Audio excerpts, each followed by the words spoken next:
कर शिरी ठेवा, आरती ओवाळी तो मनोभावे करुणी सेवा। जय जय श्री शनी देवा। सूर्यसुता शनी मूर्ती तुझी आगाध कीर्ती, एकमुखे काय वर्णू शेषान चले स्फूर्ती। जय जय श्री शनी देवा। परम पूज्य माझे सद्गुरू चैतन्य त्यागेश्वर महाराजांना आपण वंदन करूया।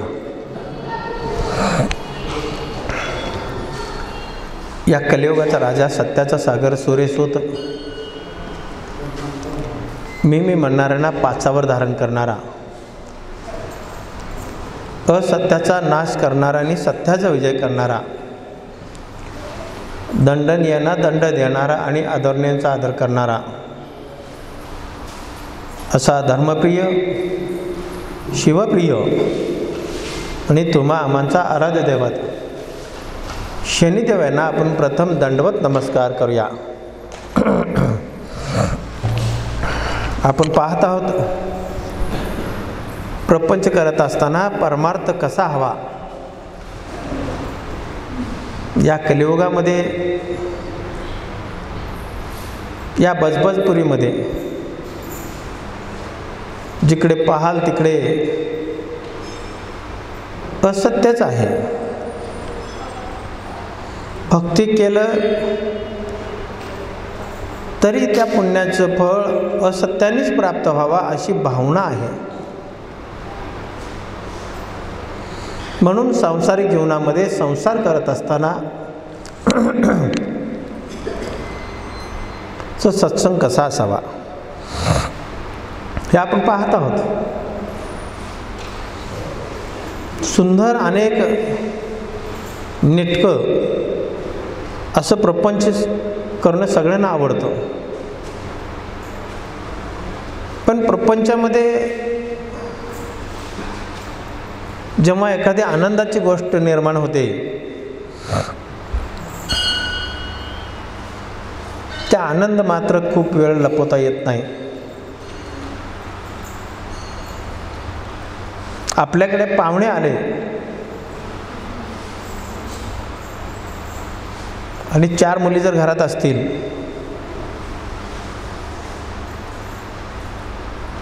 पोहे जर केले असतील,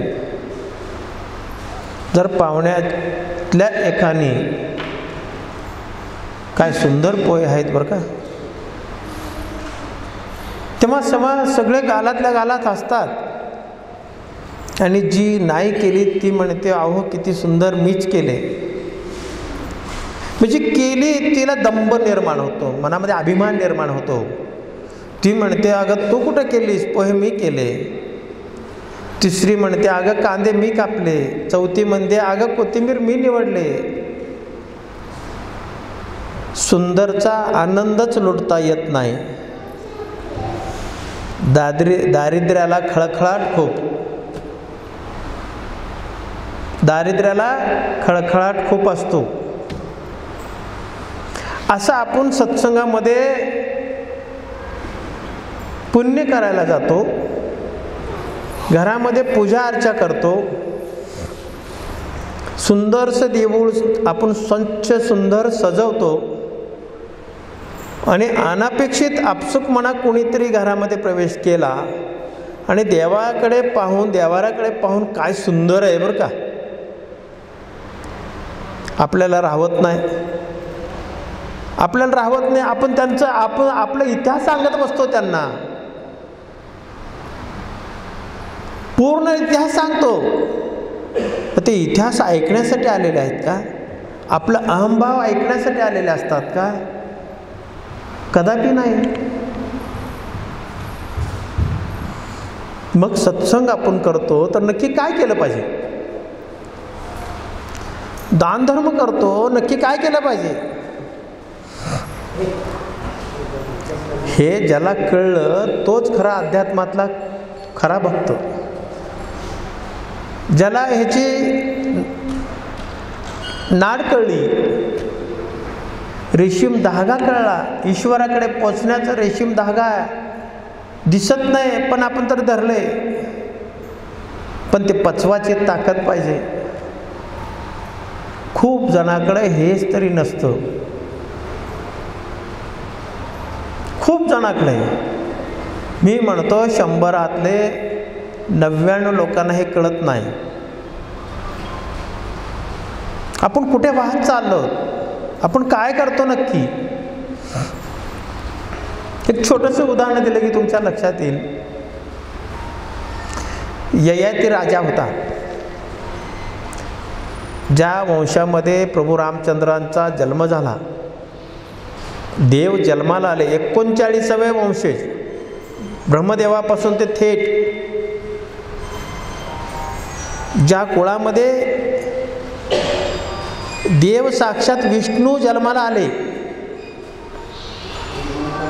त्या कुटुंबामध्ये पूर्वज होऊन गेलेले ययाती राजे.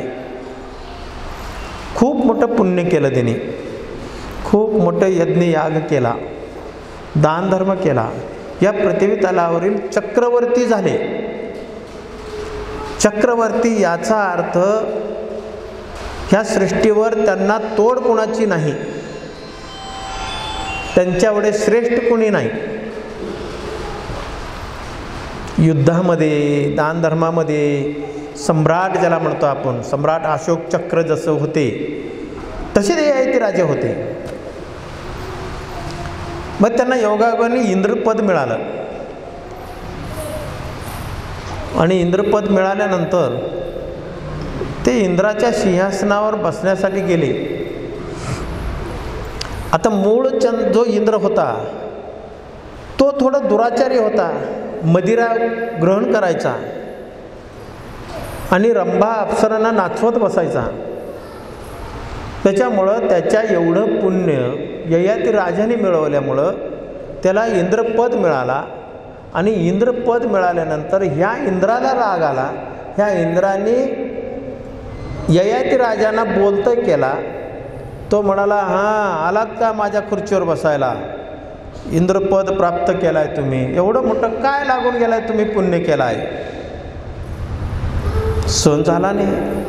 ह्यांचा अभिमान जागा झाला, ह्यांचा दंभ जागा झाला, ह्यांचा अहंकार जागा झाला, ह्यांचा गर्व जागा झाला, ह्यांच्या मनामध्ये द्वेष निर्माण झाला, मत्सर, लोभ, हे सगळी भावकी आहे.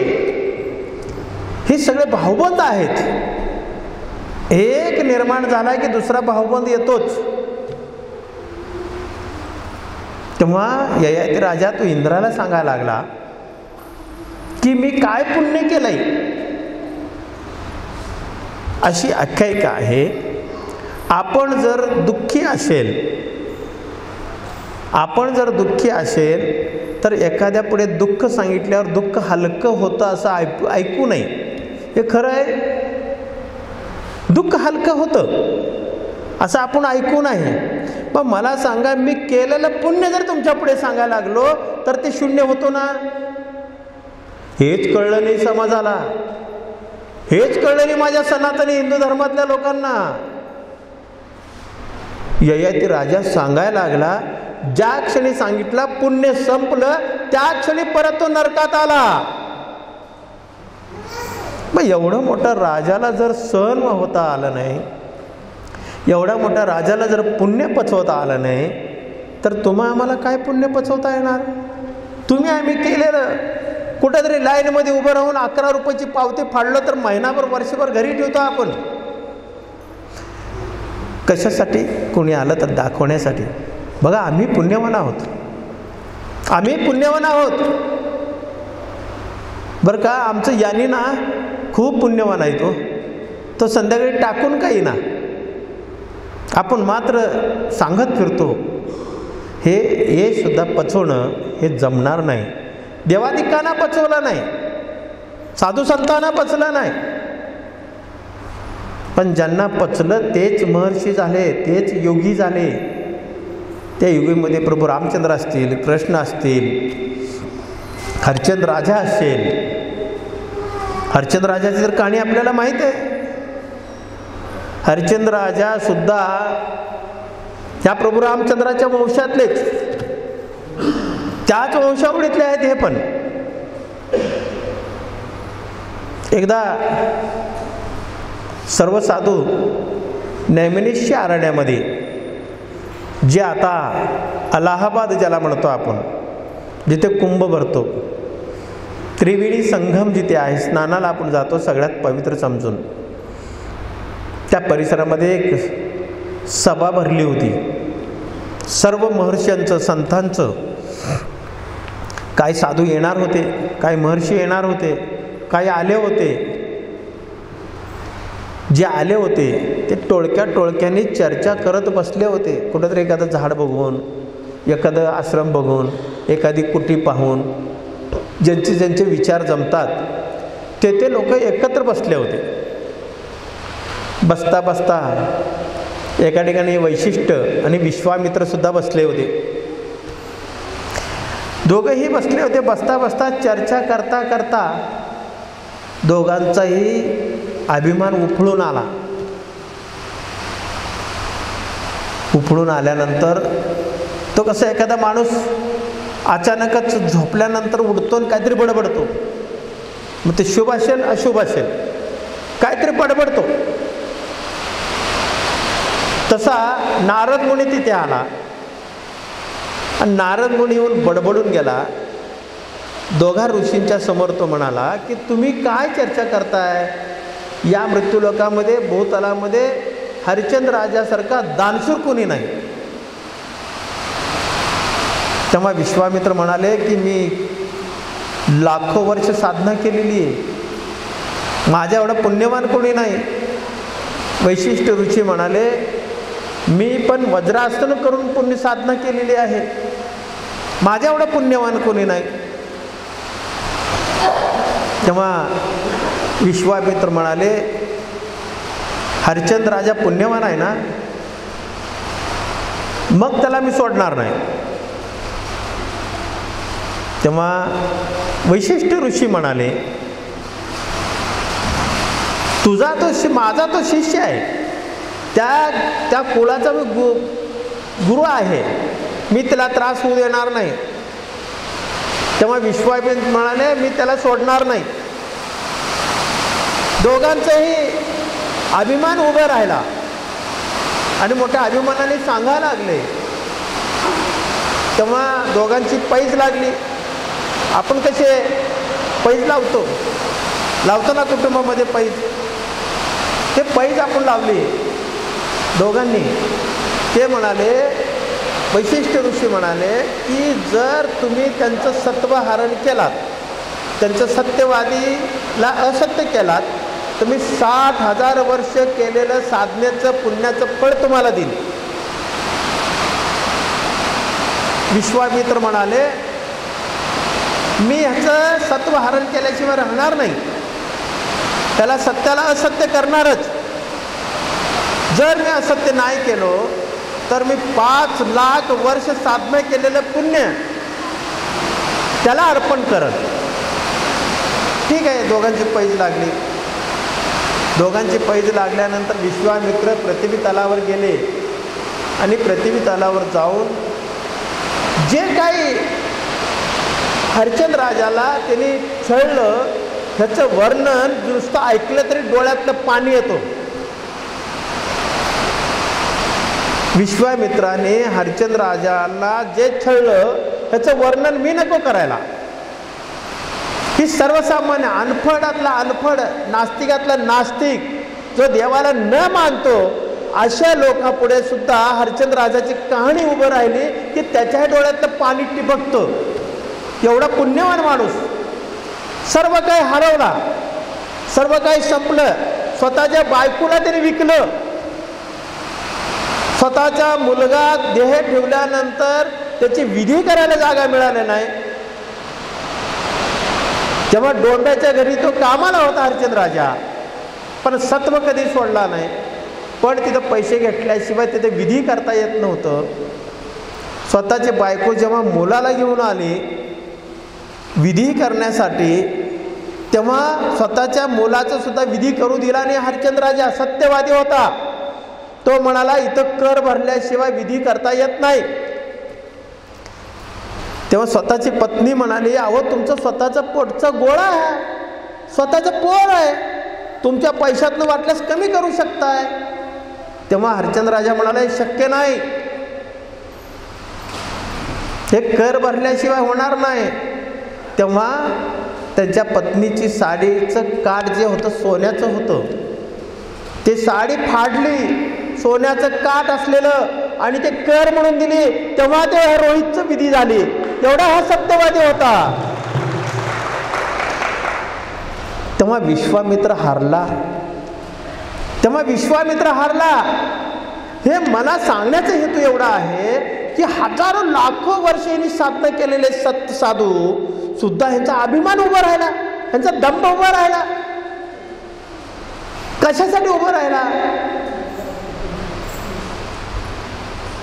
हे जर आपण जाणलात ना, आपण सुद्धा त्याच रेंजमधले आहात, सगळे त्याच रेंजमधले आहात.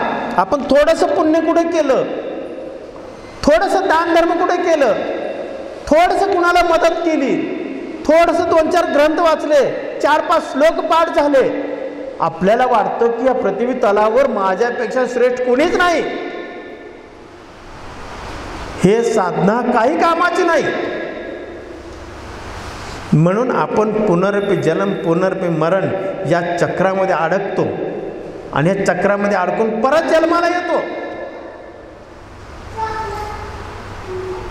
तेव्हा कृष्णाने सुद्धा गीतेमध्ये अर्जुनाला सांगितलंय,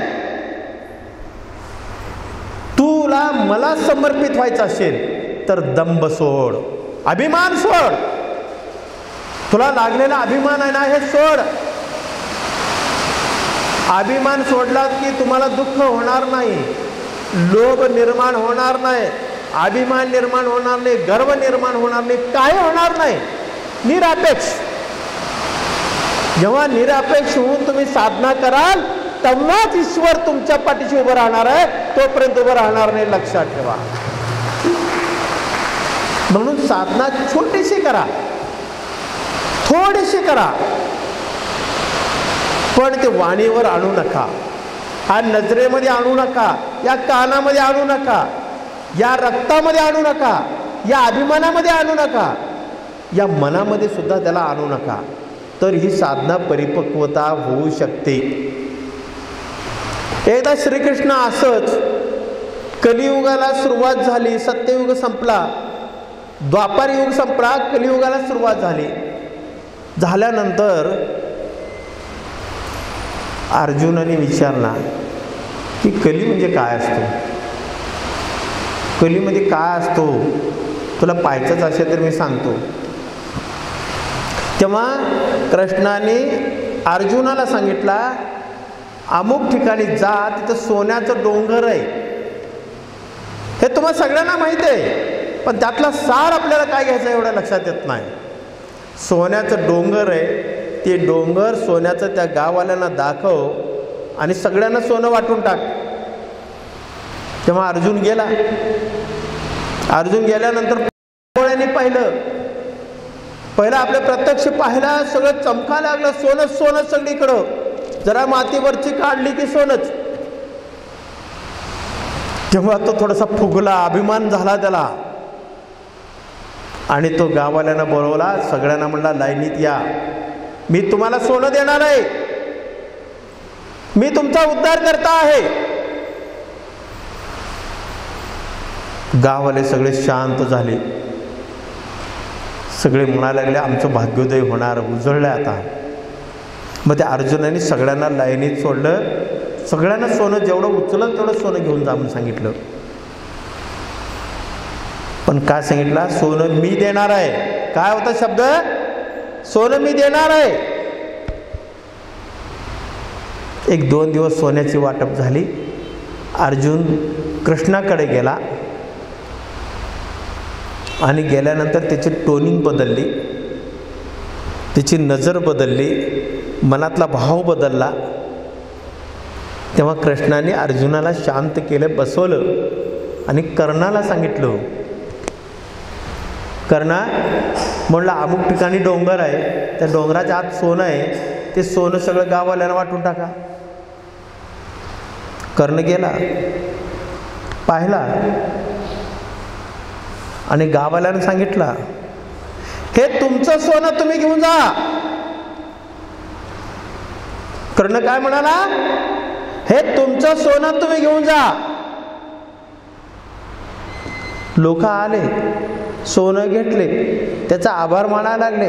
तो म्हणाला, माझं नका मानू, त्या ईश्वराचं माना, ज्यांनी सृष्टी निर्माण केली, ज्यांनी सोनं इथं ठेवलं, तर तुमचं सोनं तुम्ही घेऊन जा.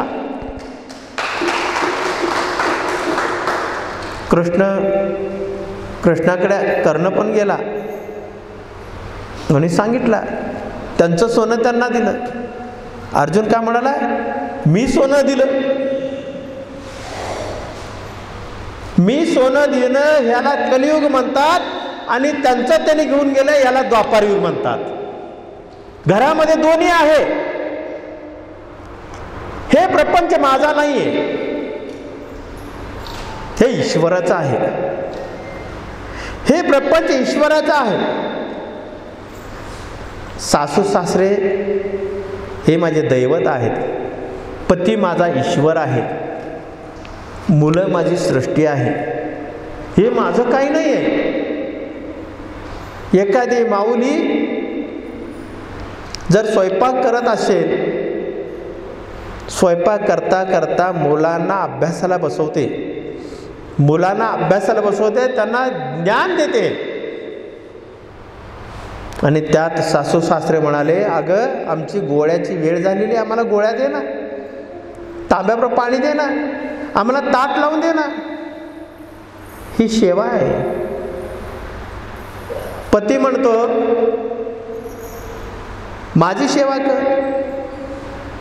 मग मला सांगा, गीता कुठे आहे हो? गीता कुठे आहे?